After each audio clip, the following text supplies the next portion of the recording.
বাংলাদেশের বর্তমান রাজনৈতিক প্রেক্ষাপট একটা ক্রান্তিকালীন সময় অতিক্রম করছে।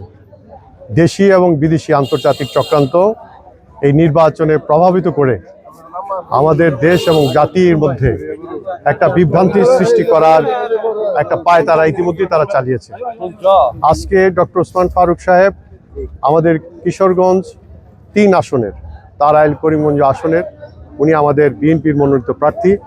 ওনার পক্ষে ইতিমধ্যে আমরা সকল দলমত নির্বিশেষে আমাদের নেতাকর্মীরা সকলেই ঐক্যবদ্ধ হয়ে সর্বশক্তি নিয়োগ করে আমরা আগামী ১২ তারিখে নির্বাচনে জয়লাভ করার জন্য আমরা আজকে প্রত্যয় ঘোষণা করেছি।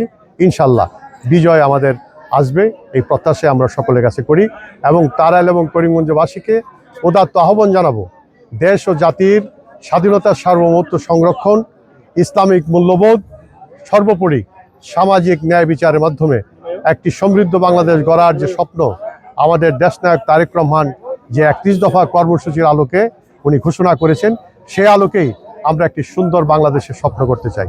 সকলকে আমরা প্রত্যাশা আছি যে আমাদের নিশ্চয়ই আমাদের অতীতে যেহেতু উনি একটি দেশের গুরুত্বপূর্ণ দায়িত্বে ছিলেন, আগামীতেও দেশের স্বার্থেই, এলাকার স্বার্থে, জনগণের স্বার্থে অত্যন্ত গুরুত্বপূর্ণ স্থানে ওনাকে অধিষ্ঠিত করা, এটা আমাদের প্রত্যাশা।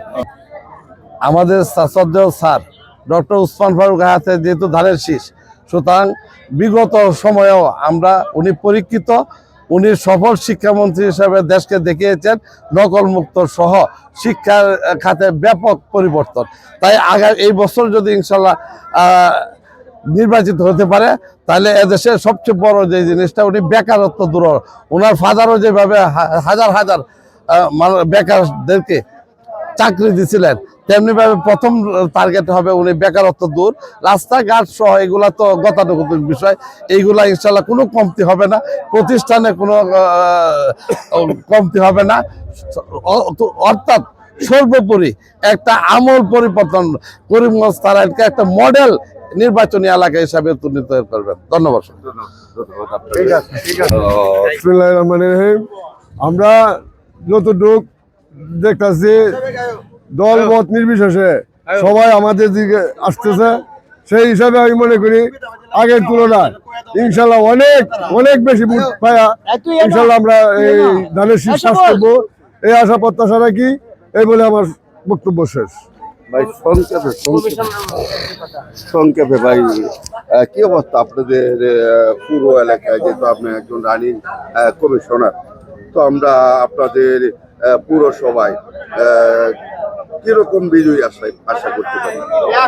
বিসমিল্লাহির রহমানির রহিম। পৌরসভায় যেহেতু কাছে আরেকজন প্রতিদ্বন্দ্বী ক্যান্ডিডেট, আমরা এখানে কাজ করতে হবে, কাজে যেন দুর্বল না হই, বেপরোয়াভাবে পৌরসভার মাধ্যমে সকলেই সম্মিলিতভাবে কাজ করতে হবে। কাজের বিনিময়ে আমরা সফল পাবো, আজ কাজ না করলে আমরা দুর্বল হয়ে থাকবো। এখানে আমরা কাজ করতে হবে, যেহেতু এই আরেকজন প্রতিদ্বন্দ্বী ক্যান্ডিডেটের বাড়ি একই সাথে, আর ওনার মাধ্যমে আমরা 2001 সালে যে সুন্দর পরিবেশ করিমগঞ্জ থানা পেয়েছি, এই পরিবেশ আশা করি আবার আমরা পাবো। উনি আসছেন একটা কমিটমেন্ট নিয়ে, যে কমিটমেন্ট তার আব্বার দেওয়া, উনি আব্বার অনুরোধে এবং জনগণের সেবা করার জন্য করিমগঞ্জ তারাইলে এসেছেন। আমরা আশা করি তার মাধ্যমেই সকল জনগণের সেবা নিশ্চিত হবে। উনি একজন সমাজ সেবক এবং সৎ আদর্শবান ব্যক্তি। ওনাকে পরীক্ষা আমরা করেছি 2001 সালে। উনি তার কোনো লোভ লালসা নেই, আমাদের যুব সমাজের সকলের ইনশাআল্লাহ কর্মসংস্থান ওনার মাধ্যমে করা হবে, এই আশা রাখি, এই প্রত্যাশা রাখি। ধন্যবাদ আপনাকে।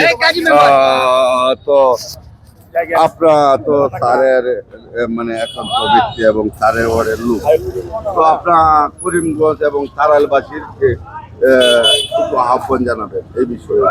বিসমিল্লাহির রহমানির রহিম। আমি ধানের শীষের প্রার্থী ডক্টর এম ওসমান ফারুক সাহেবের সাথে তারাইল এবং করিমগঞ্জ বিভিন্ন ইউনিয়নে গিয়েছি। উনি যখন গণসংযোগ করতে যায় তখন হাজার হাজার মানুষ ছুটে আসে ধানের শীষে ভোট দেওয়ার জন্য। উনি বিগত সময় সফল শিক্ষামন্ত্রী ছিলেন, তার কোনো দুর্নীতি নেই। তাই অত্যন্ত ভালো মানুষ হিসাবে আগামী দিনে দল মত নির্বিশেষে তাকে দানের শীষে ভোট দিয়ে জয়যুক্ত করবেন, এই আশা সকলের কাছে রাখি। ধন্যবাদ ধন্যবাদ ধন্যবাদ ভাই।